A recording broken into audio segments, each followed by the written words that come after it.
She rented a millionaire boyfriend for $2 and found out he was the man she had rejected in the past. And what he did surprised everyone. Before we start, leave a comment telling us which city you're watching from. And at the end, don't forget to rate this story from 0 to 10. Enjoy. She's marrying a millionaire, Emily repeated, staring at her phone like it was some kind of bad joke.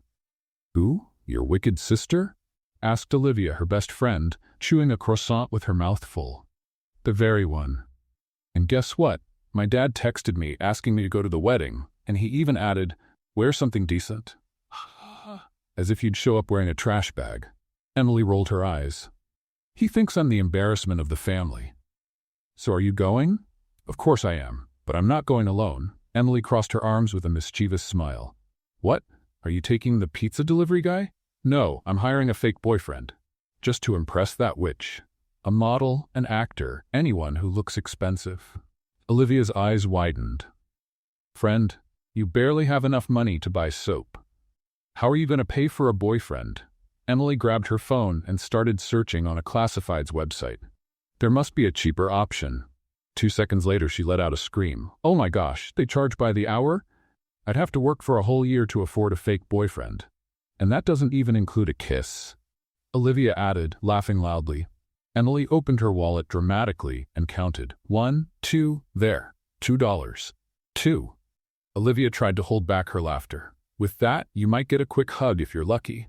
Who would accept that? Emily muttered, tossing the coins onto the table. A lunatic, a ghost, a robot with a dead battery? Very funny. Emily grumbled, sighing. Then a voice came from beside them.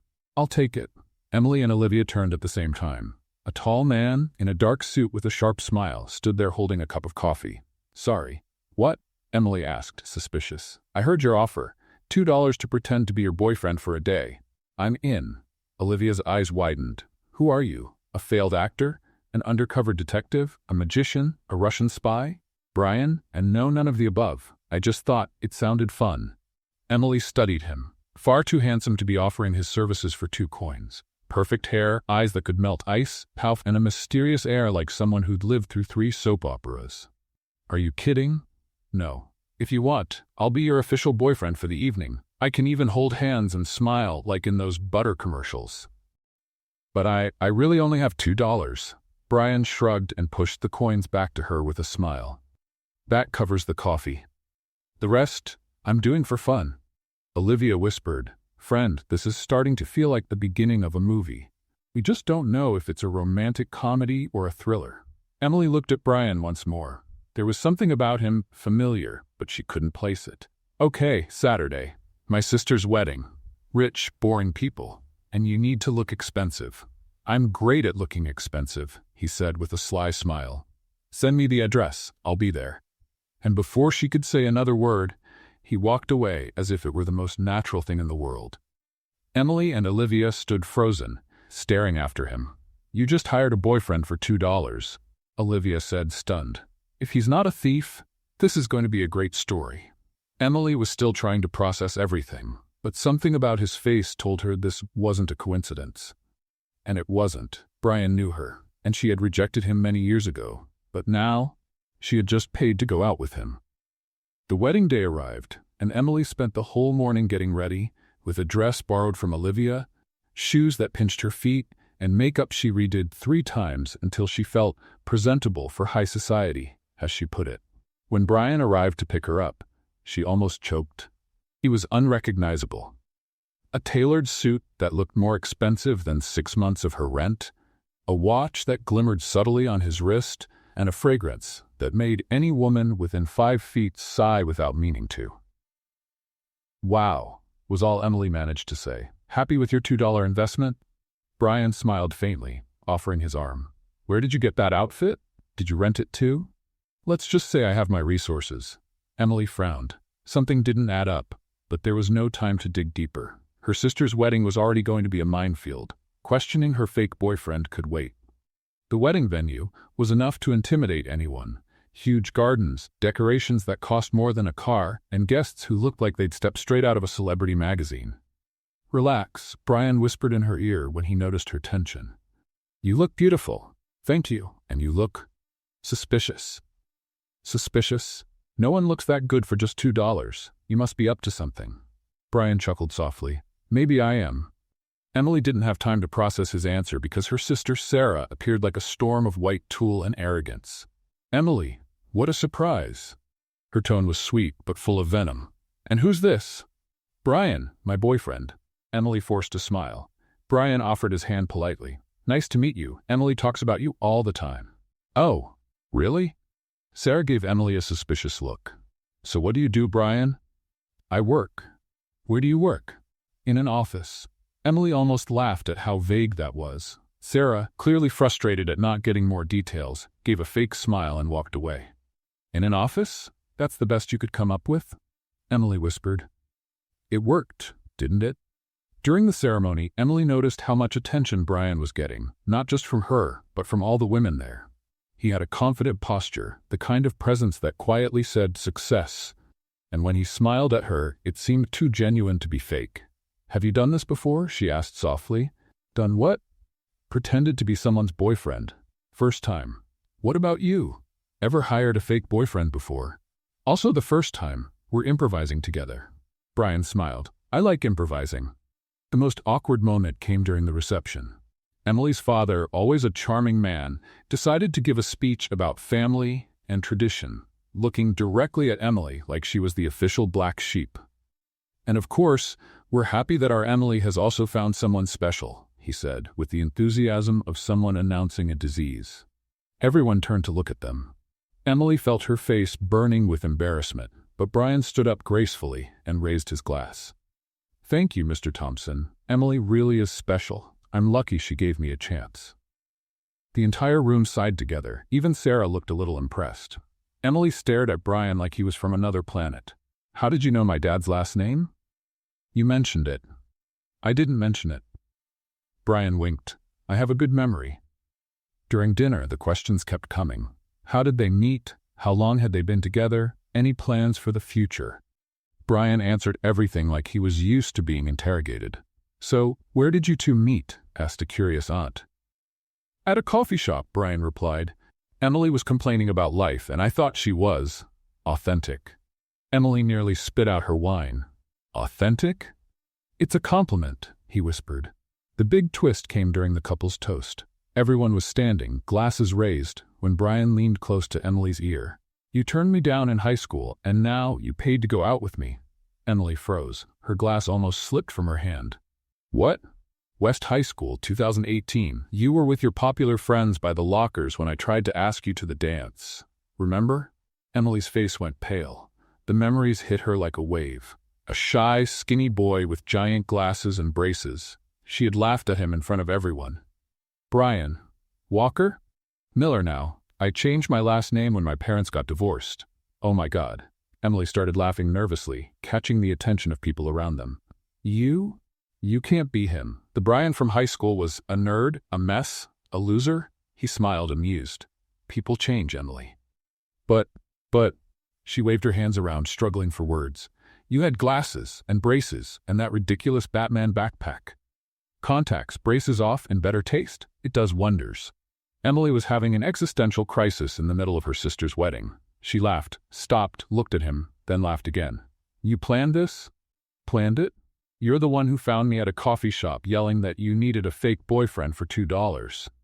But you recognized me. Of course I did. You still laugh the same way when you're nervous. Emily covered her mouth, horrified. Am I laughing loud? Like a happy hyena? Stop. She hit his arm, laughing even harder. The rest of the night was a whirlwind of emotions. Emily kept staring at Brian, trying to see the awkward boy she once rejected, but all she saw was a confident, successful man with a quiet charm. Do you really work in an office?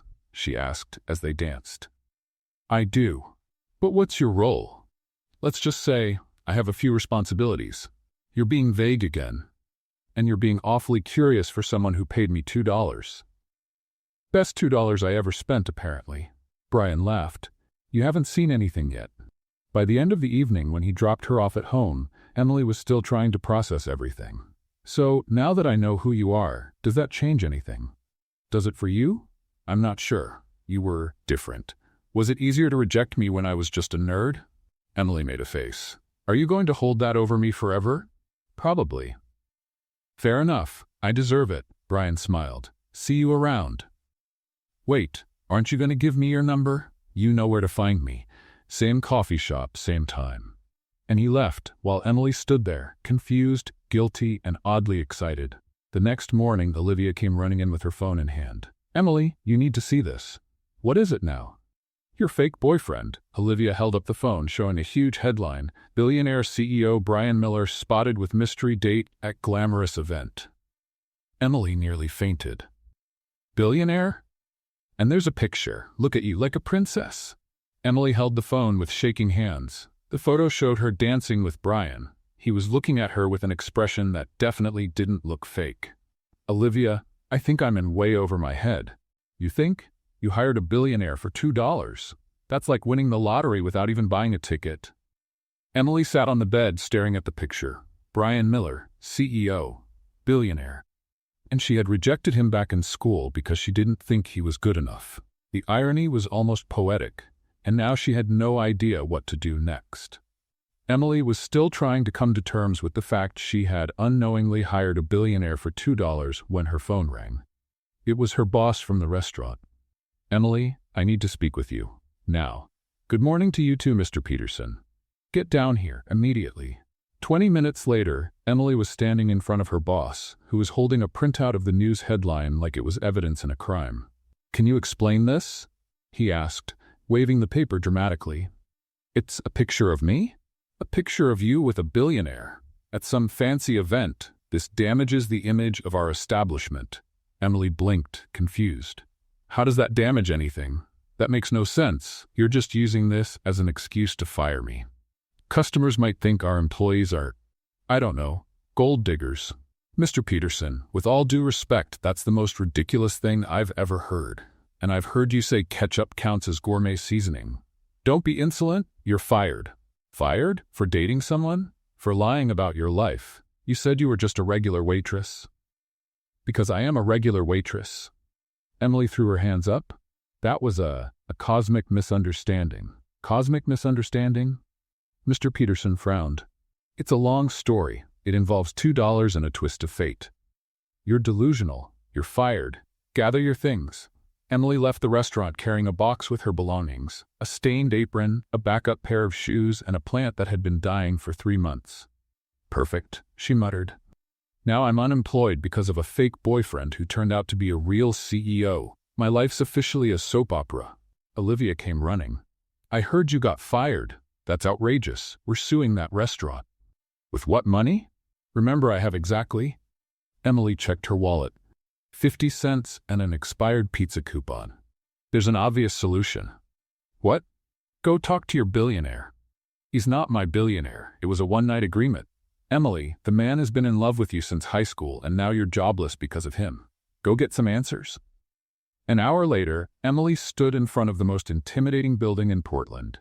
Shiny glass walls, security guards who look like models, and a lobby nicer than her whole apartment. Excuse me, she said to the receptionist. I need to speak with Brian Miller. The receptionist looked her up and down with a clear expression of gloom. Who is this nobody? Do you have an appointment? No, but then I'm afraid that's not possible. Listen here, front desk Barbie, Emily said, hands on her hips. I need to talk to him about a personal matter that involves $2, a wedding, and the fact I just got fired. Ma'am, I'm going to have to ask you to leave. I'm not leaving until I talk to him.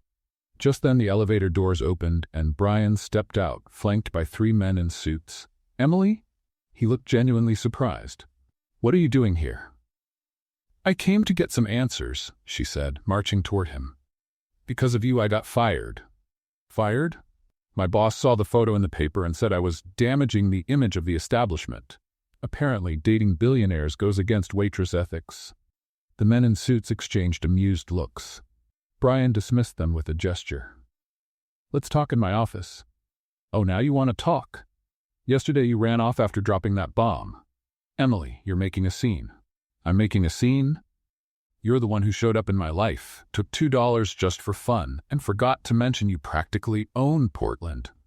Brian sighed and led her to the elevator. His office was bigger than Emily's apartment. with a view worth more than she could make in 10 lifetimes. "Well, now I understand why you work in an office," she said, looking around. "You are the office." "Technically, I own the company that owns the office." "Very funny. And now what? I'm unemployed because of you." Brian sat behind the desk. "I can fix that.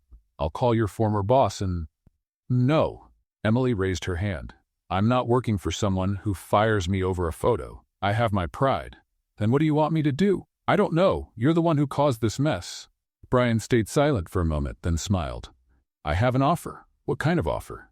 "Because the last time I took one of your offers, I ended up in the headlines. I need a companion for a corporate event tonight. Something important. In return, I'll cover all your expenses for a week." Emily blinked. "All expenses? Rent, food, bills, everything. That's very generous. What's the catch?" "No catch. I just need someone genuine. Someone not interested in my money." "And you think I'm not interested in your money?" "Emily, you hired me for $2. If you cared about money, you'd have checked who I was." She thought about it. A week without worrying about bills sounded like an impossible dream. "What exactly would I have to do?"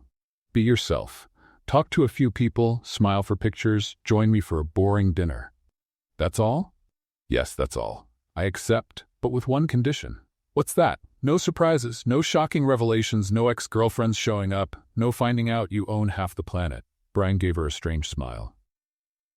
Deal. 3 hours later, Emily was in an upscale beauty salon, being prepped by a team who treated her like a human doll. "You're gonna look stunning," said the makeup artist. "Mr. Miller has good taste in women."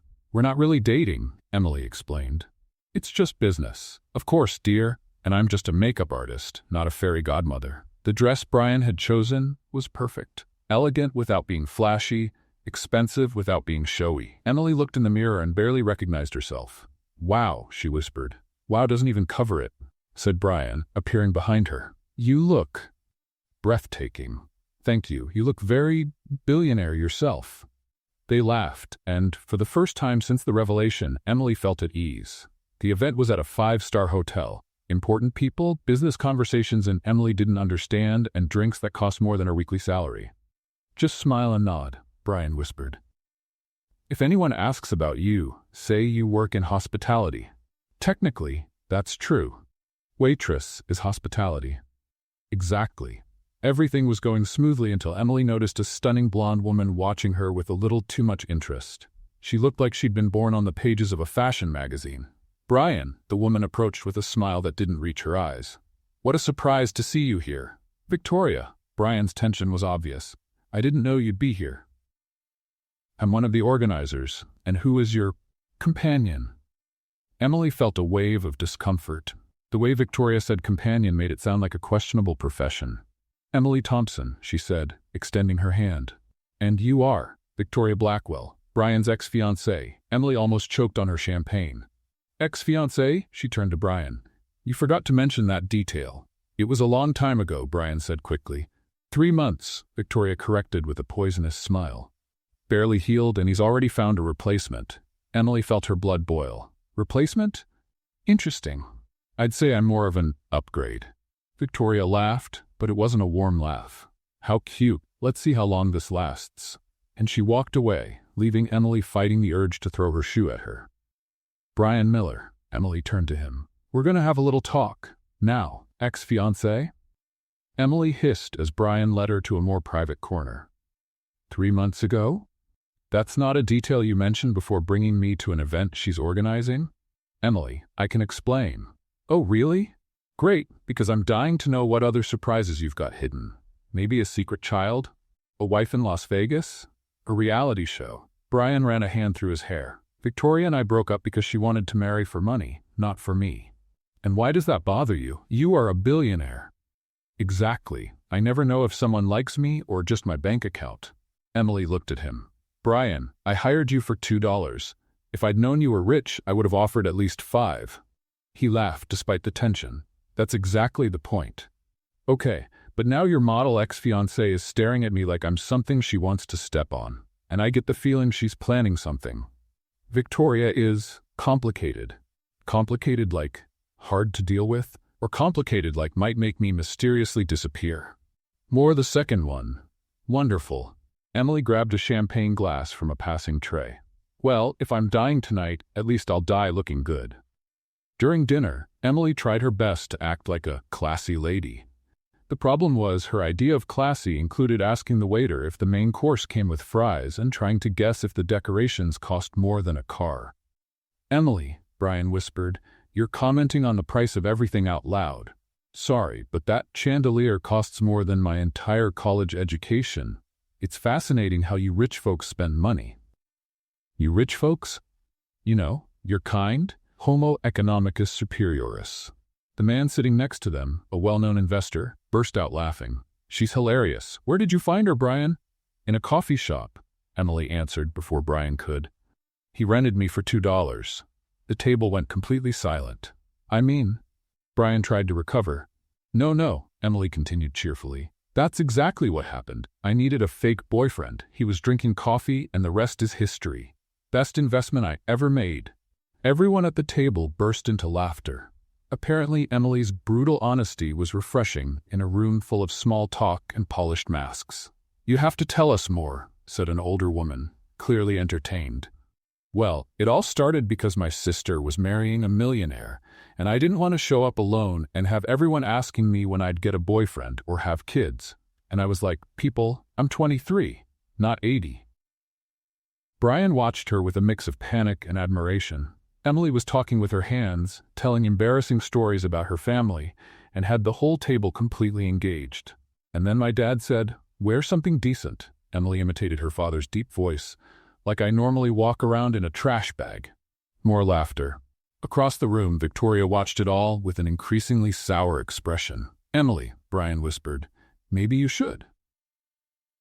"What? Talk less? Be more mysterious?" She turned to him with a mischievous smile. "Brian, darling, you hired me to be authentic.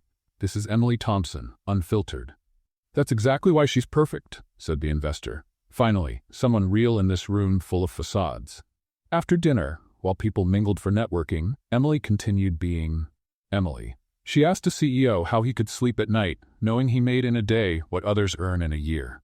She asked a socialite why anyone would need 17 of the same handbag in different colors, and she gave unsolicited investment advice based on common sense and women's intuition.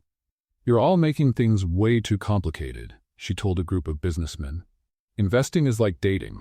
If it sounds too good to be true, it probably is. If it's too much trouble, it's not worth it. And if your mom wouldn't approve, run." "That's surprisingly wise," one of them murmured. Brian watched her from across the room, completely captivated. Emily wasn't trying to impress anyone, wasn't choosing her words carefully, and somehow that made her the most interesting person at the event.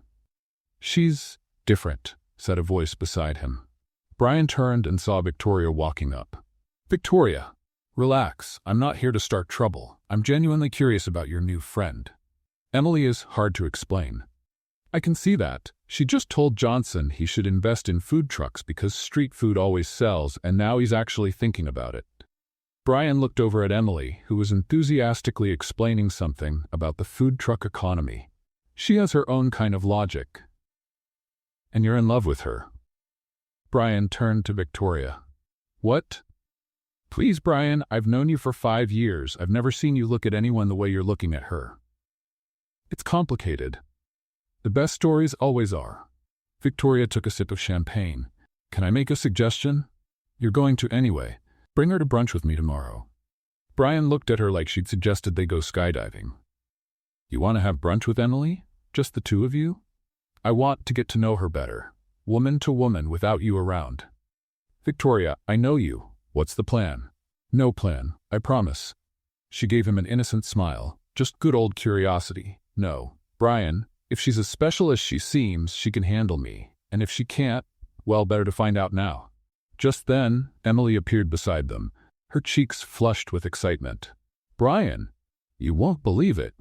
I just convinced 3 people to invest in solar energy by comparing the sun to a reliable boyfriend. It shows up every day and never lets you down." Victoria laughed genuinely for the first time that night. "Emily, may I invite you to something?" "Of course." "How about brunch tomorrow? Just the 2 of us. I know a lovely place." Emily looked at Brian, who seemed to be having a quiet panic attack. "Really? You want to have brunch with me? Absolutely. I love getting to know interesting people. I'd love to. Emily smiled. Sounds like fun, like a girl's day out. Brian knew he was in trouble. Emily had no idea what was going on, and Victoria was definitely up to something. Emily, he tried to step in. Maybe. Oh no, Emily wagged her finger at him. You're not ruining my first chance at having a rich friend. Just imagine the stories she must have. Victoria smiled sweetly. Oh, darling, I have plenty of stories, especially about Brian. And at that moment, Brian knew the brunch would be an epic disaster. But Emily looked so happy that he couldn't bring himself to ruin it. Great, he sighed. A girl's brunch. It's going to be wonderful, Emily clapped her hands. What time? 10 a.m. I'll send you the address. Later that night, as they were leaving, Emily was still thrilled. I loved it. Everyone was so nice, and Victoria even invited me to brunch.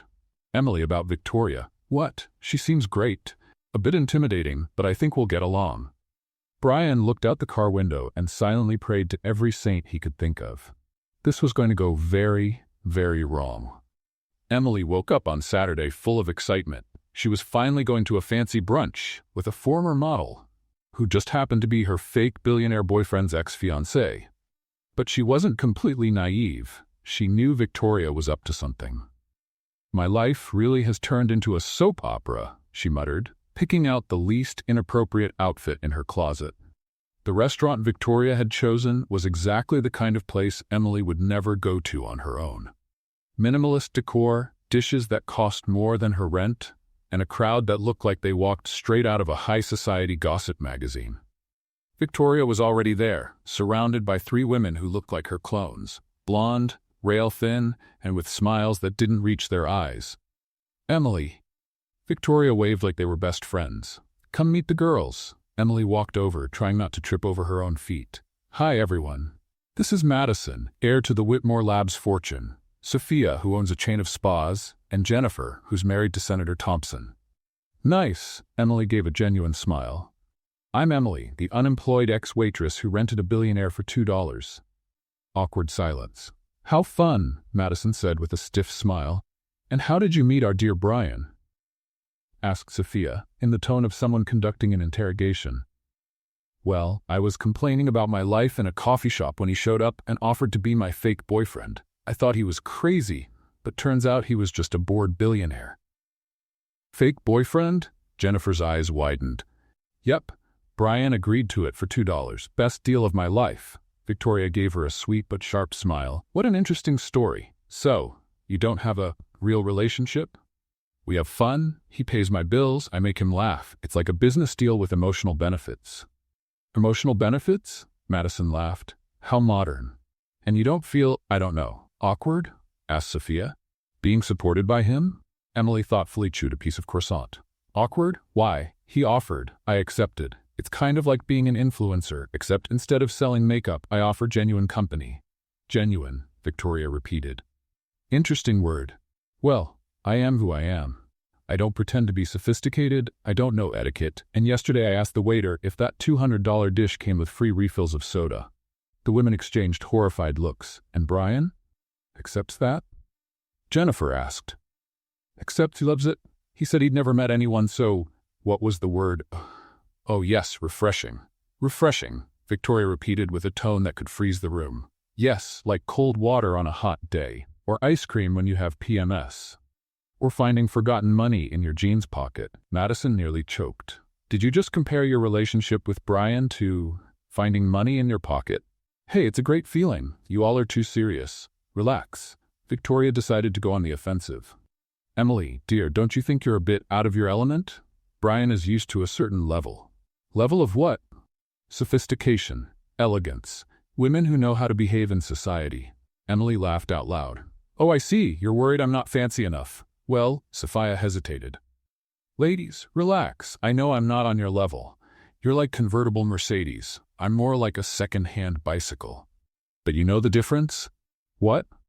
They asked in unison. The bicycle is more fun, more eco-friendly, and when it breaks, you can fix it quickly. The Mercedes costs a fortune just to look at. Victoria was visibly annoyed. Emily, I don't think you understand the pressure Brian is under. He needs someone who can accompany him to important events, someone who knows how to talk to influential people. Like I did yesterday, when I convinced 3 CEOs to invest in solar energy using dating analogies. That was luck. That was authenticity. You're also worried about saying the right thing, that you forget to say something interesting. Jennifer leaned forward. And you think this authenticity will last? Brian has dated some of the most elegant women in the country, and he broke up with all of them, Emily pointed out. Including our dear Victoria here. Maybe the problem isn't a lack of elegance but too much pretense. The bomb had been dropped. Victoria flushed red. Excuse me? Look, Victoria, you're beautiful, rich, sophisticated. But let's be honest, if you were really that perfect, you'd still be engaged to Brian, wouldn't you? We broke up over irreconcilable differences. Like him finding out you were more interested in his credit card than in him? Dead silence. Emily? Victoria said through clenched teeth. I don't think you have any idea who you're talking to. Oh, I do. I'm talking to my fake boyfriend's ex-fiancé, who organized this brunch to try to intimidate me, who brought her friends as an audience, and who's finding out that intimidating a former waitress is harder than she thought. Emily stood up calmly. Ladies, it's been a pleasure. Victoria, thanks for the brunch. And just so you know, Brian told me why you two broke up. It wasn't irreconcilable differences. It was because he found out you were selling his company's inside information to competitors. Victoria turned completely pale. He told you that? He did. And you know what else he said? That you two were never really close. That you never even saw him without his shirt because you always insisted on making love in the dark. That's, Victoria stammered. A lie? Well, if it's a lie, then you knew each other better than he said. And if it's not a lie, well, that explains a lot about your relationship. Emily picked up her bag gracefully. Goodbye, ladies. And Victoria? Next time you plan an ambush, pick an easier target. And she left the restaurant with her head held high, leaving 4 women in total shock. 10 minutes later, Brian came running up. Emily was sitting on the curb, eating a hot dog she'd bought from a street vendor. Emily, how did it go? Are you okay? Great. She smiled brightly. I think I made some new friends. Really, I crushed them. It was epic. In the car, Brian couldn't stop smiling. Tell me everything, word for word. Emily recounted the entire story, complete with impressions of the women's faces. Brian laughed so hard he had to pull the car over. You're amazing, he said, looking into her eyes. I'm a survivor. No, you're so much more than that. There was something different in the way he looked at her. More intense. More real. Emily felt her heart race. The tension in the car was palpable. Brian, she slowly leaned toward him. Brian didn't move. Their lips were almost touching when Brian pulled away abruptly. I'm sorry? I can't. Emily was confused and hurt. Why not? It's complicated. Everything with you is complicated. Brian sighed. Emily, you don't understand. Whatever this is between us, it can't happen. Why not? Because you deserve someone better. And before she could say anything, he started the car and drove her home in silence. Emily stood on the sidewalk, watching him drive away, completely confused. What on earth had just happened? She woke up Monday morning with a clear thought pounding in her head. Enough. Enough of being treated like entertainment, enough of strange arrangements, and most of all, enough of Brian Miller and his emotional complications. The rejection in the car still stung like a slap in the face. Why had she fooled herself into thinking something real could grow between them? She grabbed her phone and typed a direct message. Brian, our arrangement is over. Thank you for the experience, but I'd rather go back to my simple life. I don't need your financial help anymore. We'll go our separate ways. Emily? She hit send before she could change her mind.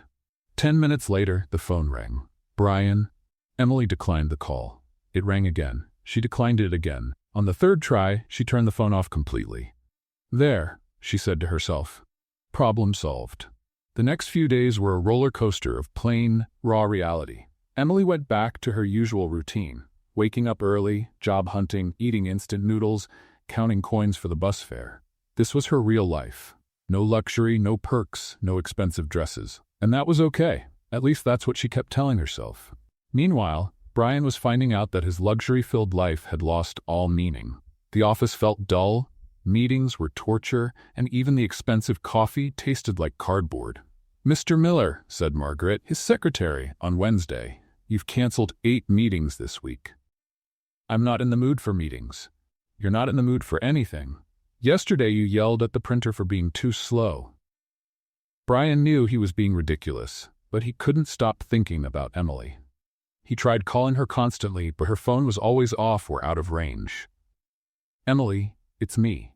Please call me back. I need to explain what happened," he said into the void. "Emily, I know I messed up. I just want to apologize," he tried in another message. "Please don't ignore me like this. At least let me talk to you," he begged. Emily listened to the messages but never replied. By the second Friday, Emily finally got a job at a 24-hour convenience store. The pay was low, the uniform awful, but it was honest work. "You'll work from 2 to 10 in the evening," explained the manager, a tired-looking man in his 50s. "It's quiet, just a few night customers." "Perfect," Emily smiled stiffly. "I love the afternoon shift." At first, she even enjoyed it. Her coworkers were funny, the job was simple, and no one asked about billionaires or weird deals. Brian's phone calls kept coming, morning, afternoon, and night. Every time, straight to voicemail. "Emily, it's me again. Please, just give me a minute to talk. I know I handled things badly. I just need a chance to make it right. Please don't shut me out like this." Emily listened to them, but still didn't respond. On the Friday of the second week, she was leaving the store, laughing with Carlos, a coworker who always made her laugh with stories about strange customers. And then the woman wanted to return an energy drink because she said it wasn't energetic enough. Carlos said, mimicking the customer's voice. Emily laughed out loud. "People are unbelievable. Emily, you should go out more. You're always working or studying. What about grabbing a beer on Saturday?" "I don't know, Carlos. I'm kind of complicated when it comes to relationships." "Who said anything about a relationship? Just a beer between friends." Emily was considering it when a black car pulled up sharply in front of them. Brian jumped out like a storm, looking serious. "Emily." "Brian?" Her eyes widened. "What are you doing here?" "I need to talk to you." Carlos looked back and forth between them, sensing the tension. Emily, are you okay?" "I'm fine," she said quickly. "Carlos, this is someone I know." "Brian, this is Carlos, my coworker." Brian stared at Carlos with a look that could melt steel. "Coworker?" "Yeah, man, and you are?" Carlos asked, clearly annoyed by the glare. "No one important," Emily answered before Brian could. "Carlos, I'll see you Monday. Everything's fine." Carlos hesitated, but finally walked away after waving at Emily. "What do you want, Brian?" Emily crossed her arms. "I want to talk." "You're not answering my calls." "Because there's nothing to talk about." "Yes, there is, about what happened in the car." "Nothing happened. You made it clear you don't want anything with me." Brian ran a hand through his hair, frustrated. "Emily, you don't understand. It's complicated." "Everything with you is complicated, Brian. I'm simple. I like things simple. But what we have isn't simple." "We don't have anything," Emily said firmly. "We had a deal, and it's over. Now we each go our own way." "Emily." "Brian, I'm rebuilding my life. I have a new job, nice coworkers, a routine that makes sense. I'm fine like this." "You're fine going out with that guy?" Emily looked at him in disbelief. "Are you jealous of Carlos? Seriously?" "It's not jealousy. It's jealousy, and you have no right to be jealous. You turned me down, remember?" Brian opened his mouth to argue, but Emily kept going. "Listen, Brian, you're an amazing man, successful with everything any woman could want, but you're scared of real feelings, and I'm not going to sit around waiting for you to deal with your emotional baggage." "Emily, please." "No, go home, Brian. Find someone from your world, someone who understands your complications. I just want peace." Emily walked into the shop without looking back, leaving Brian standing on the sidewalk like a statue. Inside, she leaned against the wall and took a deep breath. "I like him," she thought. "I really do, but this was never going to work. We come from 2 different worlds. He needs someone sophisticated, and all I know how to be is myself." She glanced out the window and saw Brian still standing there, looking at the store. "This is for the best," she whispered, but her heart disagreed. Emily came home after seeing Brian feeling completely drained.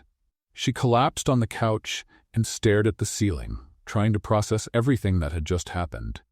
"Olivia," she yelled, "I need emergency therapy." Olivia came out of the kitchen with a bowl of popcorn. From that tone, I'm guessing this has to do with a certain complicated billionaire. He showed up at my job, out of nowhere, like a stalker in a suit. Tell me everything. Don't skip any juicy details. Emily recapped the whole meeting, including Brian's obvious jealousy of Carlos and their tense conversation in front of the store. Let me get this straight, Olivia said, chewing thoughtfully. The richest man in Portland showed up at your work because he was jealous of a guy who sells energy drinks? Basically, yes. And you told him to leave because he's too complicated. Olivia, the man can't even kiss me without having an existential crisis. Girl. Olivia sat down facing her. Can I say something? Go ahead. You're being dumb. Thanks for the support. No, really, Emily, the man is clearly in love with you. Has been since high school. He's just scared. Scared of what? Of you finding out he's human. Think about it. He's spent his whole life being judged for his money. Then you come along, treat him like a regular guy, and now he doesn't know how to deal with it. Emily frowned. Olivia, are you defending him? I'm defending love. Olivia threw her hands up dramatically. Emily, when was the last time you truly liked someone? Well, exactly. Never. And now someone shows up who makes you laugh, treats you well, protects you, and you're going to walk away because he's a little neurotic. A little neurotic? Olivia, he's got more locks than a bank vault. So what? Everybody has issues. You do too. Remember when you didn't leave the house for 3 months because that jerk ex said you were too intense? Emily made a face. That was different. No, it wasn't. You were afraid to be yourself. Now Brian is afraid to be himself. You two are perfect for each other. Olivia, Emily, you could be the person who helps him feel normal, and he could be the person who makes you feel special. It's like mutual therapy, but with kissing. Emily laughed despite herself. Mutual therapy with kissing? Exactly. Look, you can sit here complaining that he's complicated, or you can go find him and see if it's worth untangling. What if it doesn't work? What if it does? Emily, you were the happiest I've ever seen you for weeks. Since he left, you've been miserable. I'm not miserable. Girl, you had ice cream for breakfast today. Ice cream for breakfast. Emily sighed. Maybe you're right. Of course I am. Now go find your neurotic billionaire and fix this. But what if he doesn't want to talk to me? Emily, the man showed up at your job like a jealous lunatic. He wants to talk. All right, Emily stood up, determined. I'm going to find him. That's what I like to hear. Go warrior. The next morning, Emily called Brian's office. Miller Corporation, good morning. Hi. I need to speak with Brian Miller. Mr. Miller isn't available at the moment. May I take a message? When will he be back? I'm sorry. I can't give out that information. Emily tried 5 more times that week. Always the same answer. Brian wasn't available. This is strange, she told Olivia. Where could a billionaire be that no one knows when he's coming back? Maybe he traveled. Or maybe he's avoiding me on purpose. Emily decided to investigate on her own. She went to the Miller Corporation building and tried a different approach. Hi, she said to the receptionist. I'm Emily Thompson. I came to return something to Mr. Miller. What's your name again? Emily Thompson. He'll know who I am. The receptionist made a few calls. Mr. Miller is out of town. Can I take a message? Out of town since when? I can't give out that information. Emily walked out frustrated. Brian had literally disappeared. That night at work, she told Carlos everything. Girl, you should hire a private detective, he joked. Very funny. Or, Carlos paused, thinking. My sister works at the front desk of a private hospital. She always knows the gossip about the upper class. Hospital? Yeah, she said she saw the name Miller on the visitors list this week. Someone in his family is admitted. Emily's heart skipped a beat. Which hospital? Portland General. VIP wing. Carlos, you're a genius. The next day, Emily went to the hospital. She didn't have a plan, but she needed to find out what was happening. I'm here to visit Mrs. Miller, she told the receptionist. Full name? Emily panicked. She didn't know Brian's mother's name. Brian Miller's mother? The receptionist gave her a suspicious look. Are you family? I'm his daughter-in-law. Emily lied shamelessly. Room 412. But she's asleep. Only family members are allowed in. Emily went up to room 412 and peered through the small window in the door. A middle-aged woman lay in bed connected to several machines, and next to her in an uncomfortable chair, Brian was asleep. He looked exhausted, unshaven, wrinkled clothes, deep dark circles under his eyes. He didn't look anything like the confident CEO she knew. Emily knocked softly and walked in. Brian woke up with a start. "Emily, what are you doing here?" "I came to find you. No one knew where you were." "How did you find me?" "Amateur investigative journalism." She glanced at the woman in the bed. "How is she?" Brian sighed. "Stable, but it was a big scare. She had a heart attack last week." "Why didn't you tell me?" "Emily, we weren't even talking anymore." "But I could have at least been here." Brian looked at her in surprise. "You would have come?" "Of course, you idiot." They sat in silence for a moment, watching his mother's steady breathing. "She's beautiful," Emily said softly. "She would love you," Brian smiled for the first time. "She always said I needed to find a woman who wasn't impressed by money. She has good taste." "Emily, about what happened in the car." "Brian, you don't have to explain." "I do." He stood and looked at her. "I pulled away because I was scared." "Scared of what?" "Scared you'd realize that under all this success, I'm still the insecure nerd from high school. Scared you'd find out I'm just a normal guy with an abnormal bank account." Emily felt her heart tighten. "You're the only person who treats me like a human being, not like a billionaire. And that terrifies me because I've never wanted anything as much as I want you." "Then why didn't you kiss me?" "Because I knew that if I kissed you, I wouldn't be able to let you go." Emily slowly moved closer to him. "And who said I want to go?" "Emily." "Brian, I was scared too. Scared I wouldn't be good enough for you, that I wouldn't be able to keep up with your world. You're better than my entire world." This time, when Emily leaned in to kiss him, Brian didn't pull away. He pulled her close and kissed her, as if she were the air he needed to breathe. "I love you," he whispered against her lips. "I love you too," she answered with a smile. "Even though I'm complicated?" "Especially because you're complicated. Someone has to uncomplicate you." Brian laughed and kissed her again, and for the first time in weeks, Emily felt like she was exactly where she belonged. In the bed, Brian's mother opened her eyes slightly and smiled before drifting back to sleep. Her son had finally found someone special. The following days at the hospital turned into an oddly intimate routine for Emily and Brian. They took turns caring for his mother, Margaret Miller, who was slowly recovering from the heart attack. Emily discovered that Margaret was a retired teacher with a sharp sense of humor even when unwell, and had clearly raised Brian to be a kind man. "So you're the famous Emily," Margaret said on Tuesday morning, finally awake and clear enough to talk. "Brian doesn't stop talking about you." Emily glanced at Brian, who blushed. "Oh, really?" "He said you're the bravest woman he's ever met, and also the most stubborn." "Hey," Emily protested, laughing. "Stubborn is a positive trait." "I said determined." Brian defended himself. "Brian, dear, you said stubborn." Margaret smiled. "But you said it fondly." Emily liked Margaret right away. She had that quiet wisdom that comes from having lived a lot and knowing what really matters in life. During the long hours at the hospital, Emily and Brian talked more than they had the entire time they'd known each other. No social events, no outside pressure, just the two of them, hospital coffee, and time to be honest. "Can I ask you something?" Emily said on Wednesday night as they shared a terrible sandwich from the hospital cafeteria. "Of course." "Why did you really take my $2 that day?" Brian smiled and stirred his coffee. "Do you want the romantic answer or the real one?" "Both." "The romantic answer is that I recognized you right away and wanted a second chance. The real answer is I was having a really bad day." "What do you mean?" "I had just come out of a meeting where 5 people spent 2 hours flattering me over a terrible idea, just because I'm rich. I felt completely disconnected from people. Then I heard you complaining about needing a fake boyfriend for $2 and thought, finally someone who doesn't know who I am. And you just wanted to feel normal." "Exactly. You offered me $2 to just be myself for one night. I couldn't resist." Emily laughed.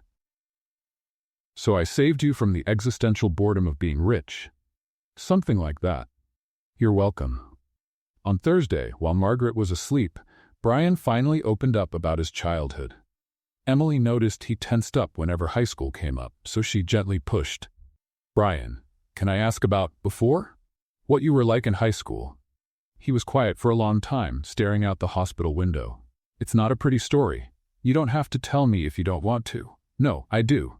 You deserve to know. Brian took a deep breath. I was different. Way too skinny, huge glasses, braces. My mom didn't have much money, so I wore second-hand clothes that never fit right.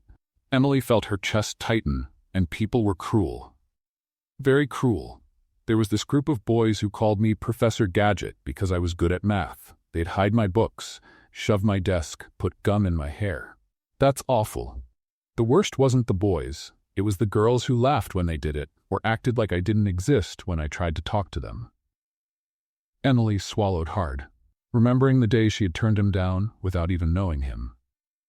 Brian? You weren't the worst, Emily. You were just the one that hurt the most. Why? Because I really liked you. I spent weeks working up the courage to ask you to the dance. I practiced in the mirror, wrote notes I never gave you, and when I finally spoke to you, I laughed in your face. You laughed and said, "Seriously?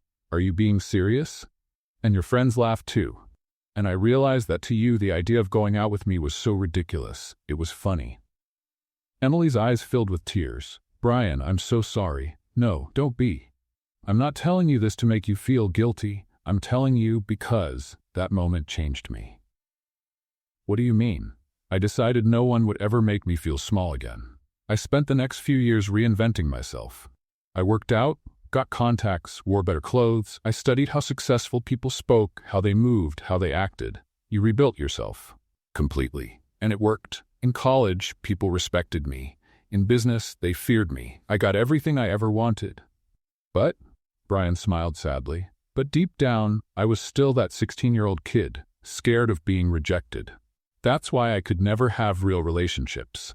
Part of me was always thinking, if she finds out who I really am, she'll laugh and walk away. And with me? With you it was different because you already did that. You'd already rejected me in the worst way. So in a strange way, I felt safe. You couldn't hurt me more than you already had. Emily reached for his hand. But you know I've changed too, right? I do. And you know what's funny? The woman I fell in love with has nothing in common with the girl who turned me down in high school. You've grown. You've become kind, brave, real, more real than anyone I know. Brian? Emily, you make me want to be the most honest version of myself. Not the CEO, not the billionaire. Just me. Emily leaned in and kissed him gently. I love just you, Brian. Even with all the baggage and neuroses, especially with the baggage and neuroses, they're part of who you are. They held each other in silence, and Emily felt a connection with Brian that went far beyond physical attraction or chemistry. It was something deep, built on honesty and mutual acceptance. Emily, Brian whispered, thank you. For what? For letting me be human. On Friday morning, Emily was helping Margaret eat when a familiar voice echoed down the hallway. Excuse me, nurse, I know it's not visiting hours, but I'm very close to the family. Emily froze. She knew that voice. Victoria Blackwell appeared at the door with an expensive bouquet and a smile that didn't quite reach her eyes. Brian, darling, I heard about your mother and came right away. Brian stood up with an expression Emily couldn't read. Victoria, what are you doing here? I came to see Margaret, of course. Victoria stepped closer to the bed. Mrs. Miller, how are you feeling? Margaret looked at Victoria with polite coldness. Much better, thank you. That's wonderful. I brought these flowers to brighten up the room. Emily watched with growing irritation. Victoria was clearly putting on a show, acting like the perfect devoted daughter-in-law. Victoria, Brian said carefully, that's very kind of you, but, oh, it's nothing. I've always thought of Margaret as a second mother. Emily nearly choked. Margaret raised an eyebrow, clearly amused by the bold lie. How interesting, Margaret said, because in the 5 years you dated my son, you visited me, let's see, twice? Victoria flushed slightly. Well, I was always very busy with work. Of course. Emily couldn't take it anymore. Victoria, may I ask how you found out Margaret was here? Victoria turned to Emily as if noticing her for the first time. Oh, hello, Emily. Word travels quickly in our community. Your community? The business community. We all look out for each other. How sweet, Emily said with a pointed smile. And here I thought you were just here to stir up trouble. Trouble? Victoria laughed, clearly forcing it. Why would I cause trouble? I don't know. Maybe because you're suing Emily over an Instagram post? Brian said, his voice dangerously calm. Victoria turned even redder. That's a separate legal matter. It's about revenge, Emily said bluntly. You're upset because Brian chose the ex-waitress over the ex-model. Emily, Brian gently warned. No, Brian. Emily stood up and faced Victoria. Let's be honest here. Victoria, you broke up with Brian because you wanted an ATM for a husband, not a partner. And now you can't stand that you lost. I haven't lost anything, Victoria said coldly. Brian will get tired of you. He always does. Victoria, Margaret said firmly from the bed, I think you should leave. Mrs. Miller, now. There was no arguing with that tone. Victoria glanced around the room and realized she was clearly being dismissed. Well, she said, trying to maintain her dignity, I hope you recover quickly, Margaret. Thank you for the flowers, Margaret replied politely. Victoria walked out with her head held high, but Emily saw the furious expression on her face reflected in the glass door. Wow, Margaret said once Victoria was gone. Did she really come here to win my son back in a hospital room? Apparently, Emily sighed. Some people are shameless.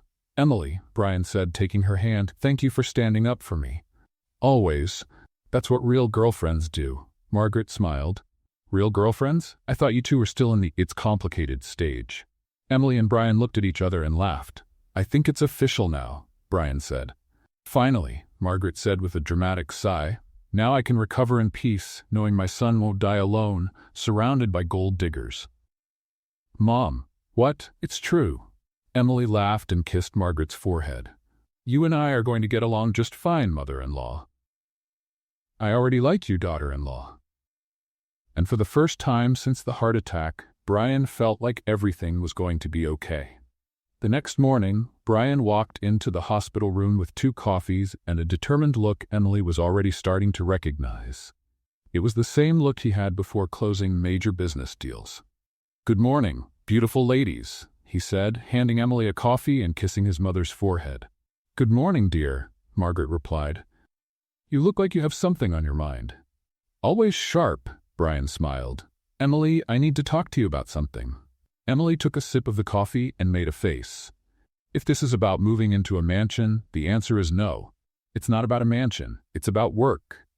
Brian, just hear me out. There's a position open at the company that would be perfect for you.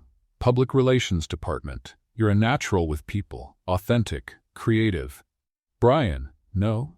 Why not? Emily sighed. Because I don't want people thinking I only got the job because I'm dating the boss. But you could get the job on your own merit. Brian, I work at a convenience store. I have no experience in corporate public relations. You verbally took Victoria down in front of 3 socialites. That's top-level PR. Margaret laughed from the bed. He has a point. You two are impossible. Emily shook her head. Brian, I appreciate the offer, but I want to build my career on my own. My way, in my own time. Brian looked at her with a mix of frustration and admiration. You're the only person I know who would turn down a 6-figure job. I didn't know it was 6 figures. Emily blinked. Still, no. Fine, Brian sighed. But I have another proposal. Oh my goodness. What now? I want everyone to know we're dating. Officially. No more secrets, no more fake arrangements. I want to tell the whole world that Emily Thompson is my girlfriend. Emily nearly choked on her coffee. Brian, we can do a press release, show up together at public events, maybe even give an interview. Stop. Emily raised her hands. Brian, this is too fast for me. Why? Because I'm still processing all this. A week ago we weren't even speaking. Now we're really together. And you want to announce it to the world? Brian looked hurt. Are you ashamed of me? Of course not. I'm ashamed of myself. What do you mean? Emily got up and started pacing the room. Brian, you're the CEO of a billion-dollar company. I work at a convenience store. People will think I'm with you for your money. So what? Who cares what people think? I care. Emily stopped in front of him. Brian, I need more time to get used to this, to make sure it's real. Emily, of course it's real. For you, maybe. But I've never dated someone famous. I've never had to deal with the press, with gossip, with people analyzing my every move. Margaret watched them from the bed with interest. Can I give my opinion? Of course, Mom. Emily's right.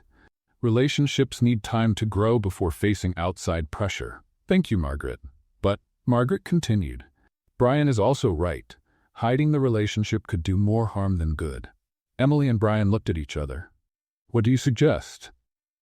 Brian asked. Keep it private for now, Margaret said, but set a timeline, a month, maybe 2, enough time for Emily to feel secure. 1 month, Emily said quickly. Give me a month to get used to the idea. Brian took her hands. 1 month. But after that, I want to shout to the whole world that you're mine. Deal. 3 days later, Margaret was discharged from the hospital.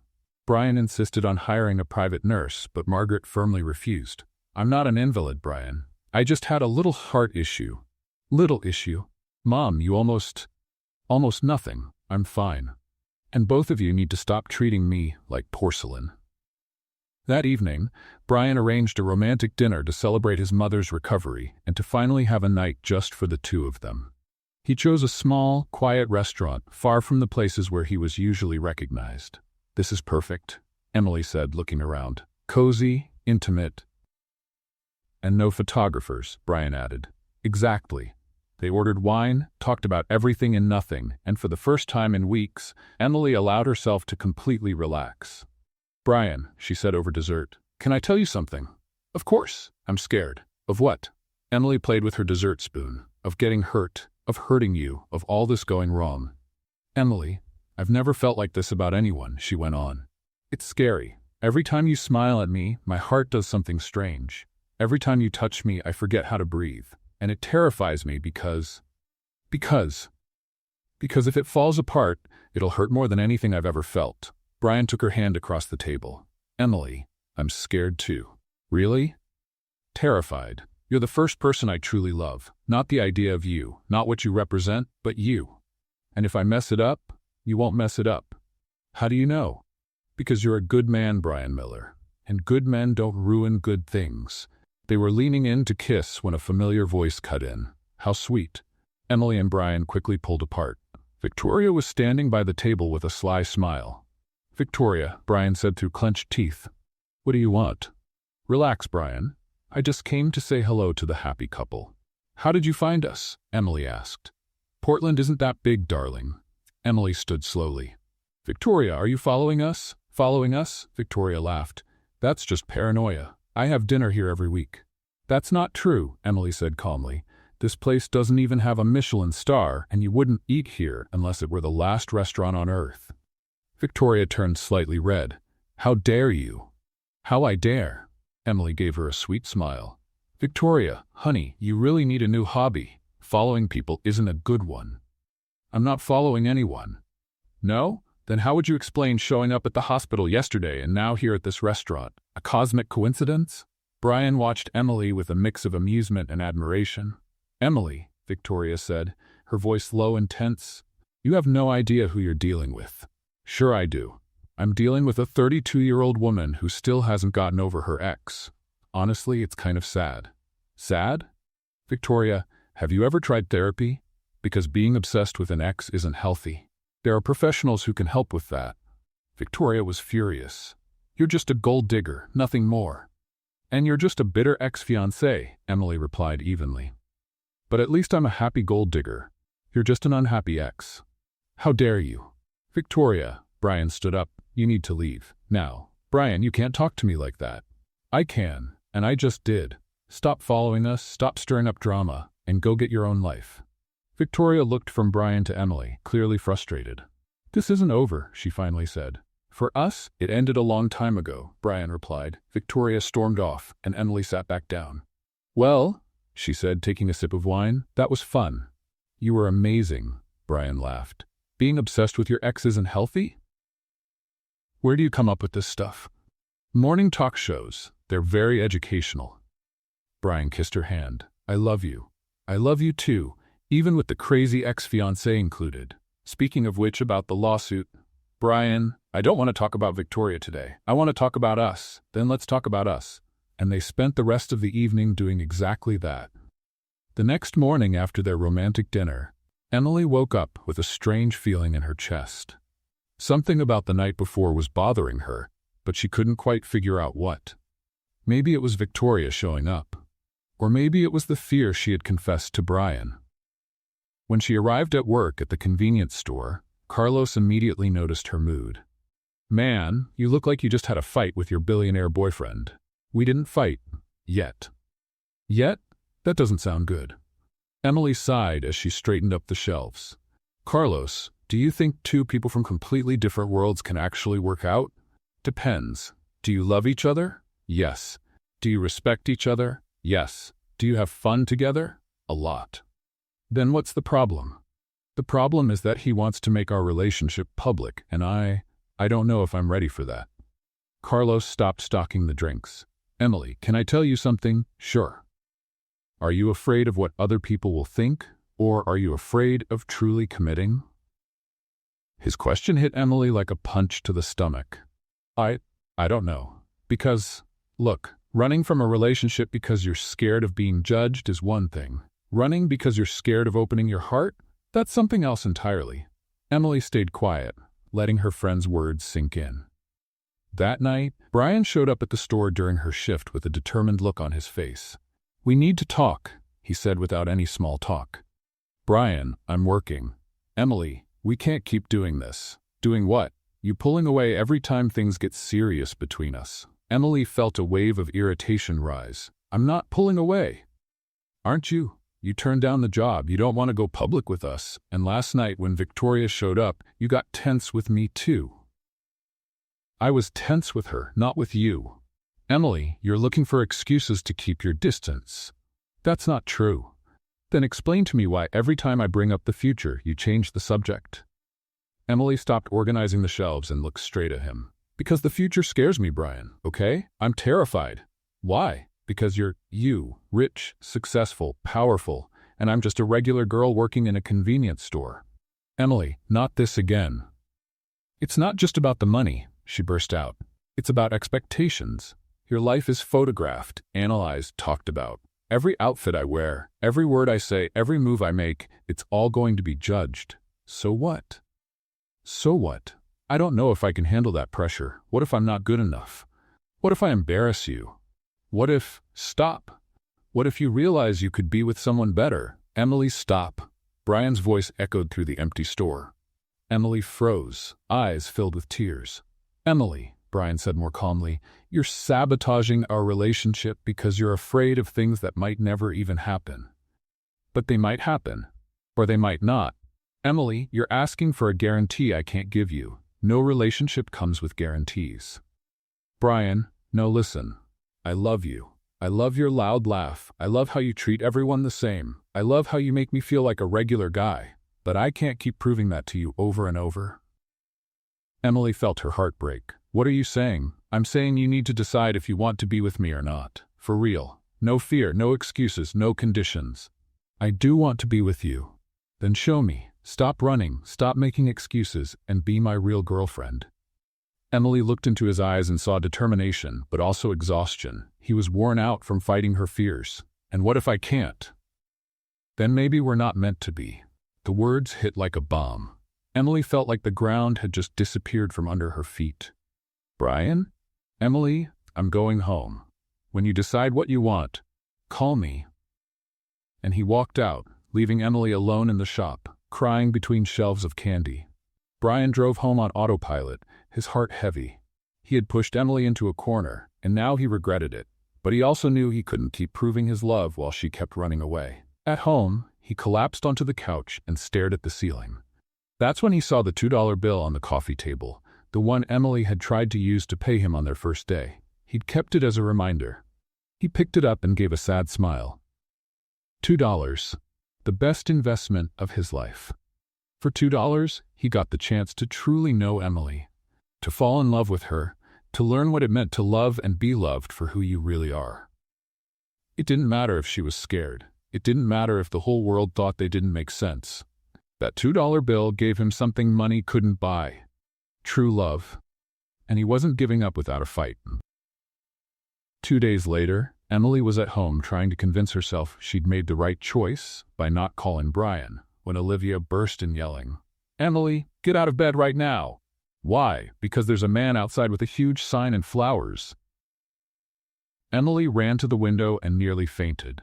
Brian was standing on the sidewalk with a giant sign that read, "Emily Thompson, will you marry me for more than $2? She rushed downstairs in her pajamas and slippers. "Brian, what are you doing?" "Proposing." "Here? On the street?" "Emily, $2 brought me the best thing in my life.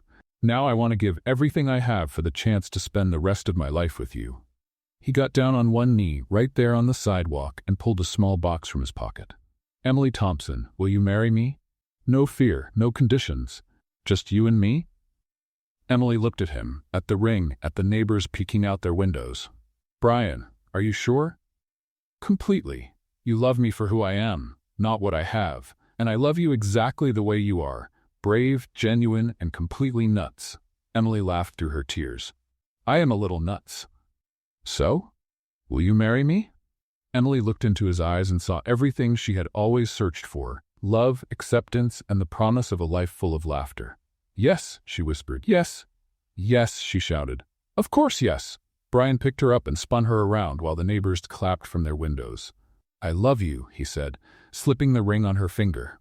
"I love you too. Even if you are completely crazy for proposing in the middle of the street. I learned from the best." And they kissed right there on the sidewalk, while Olivia cried happy tears and snapped pictures. $2. Who would have thought $2 could buy a happy ending?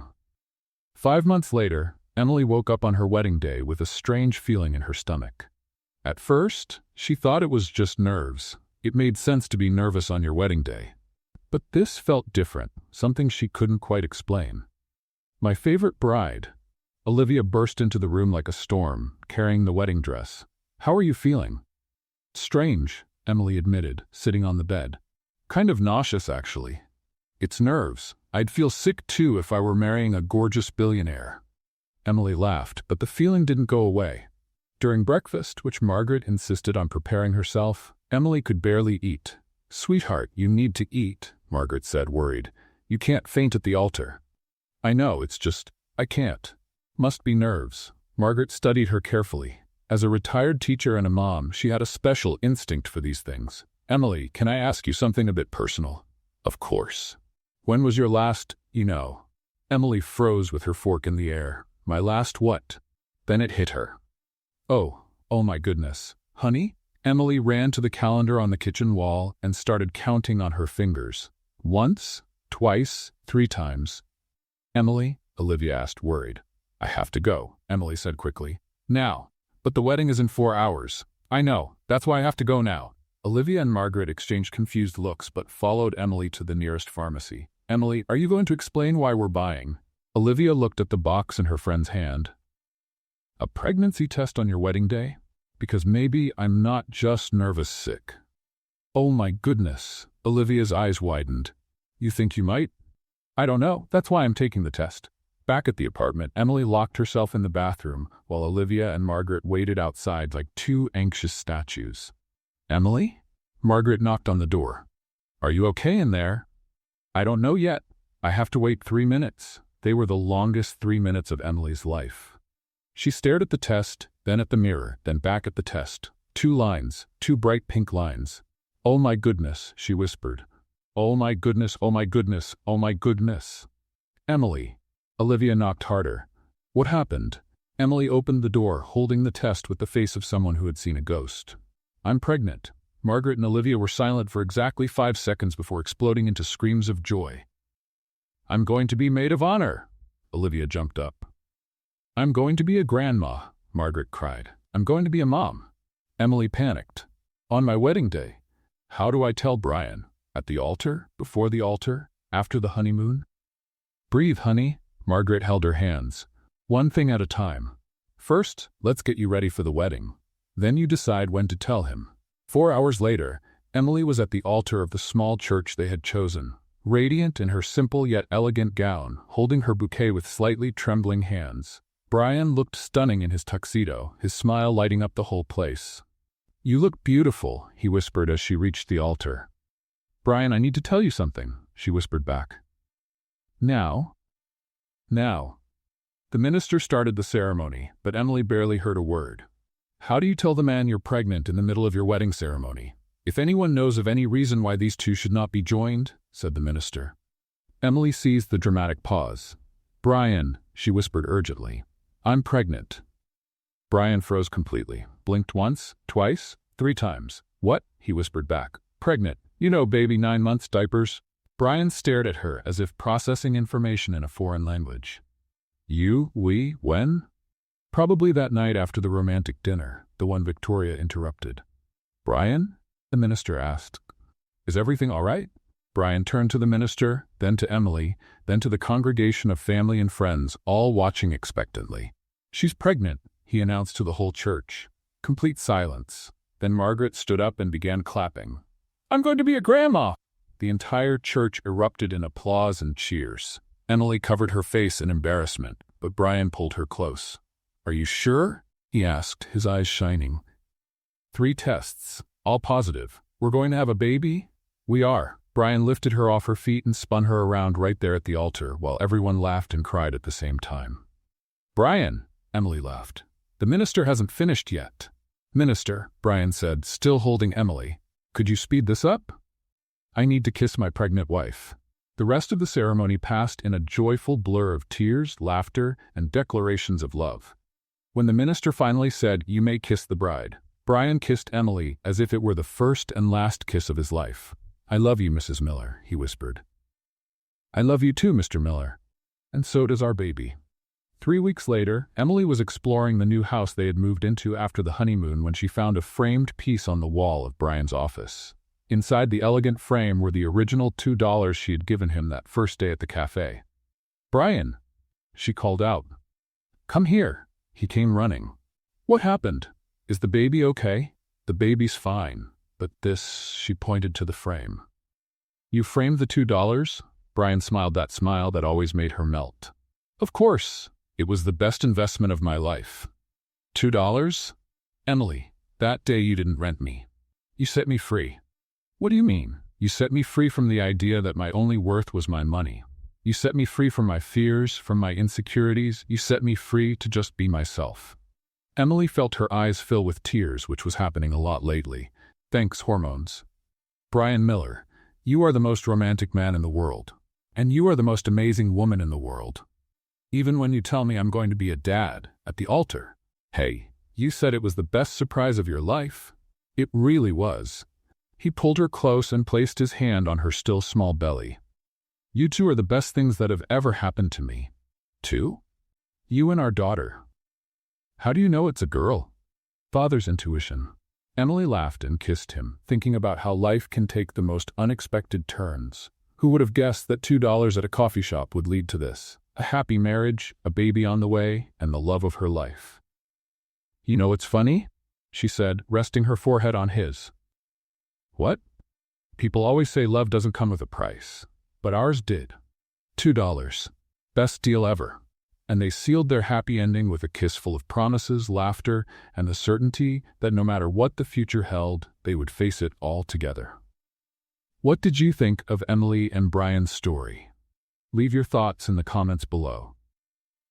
On a scale of 0 to 10, how would you rate this story? Subscribe to the channel and click the bell so you don't miss any of our stories.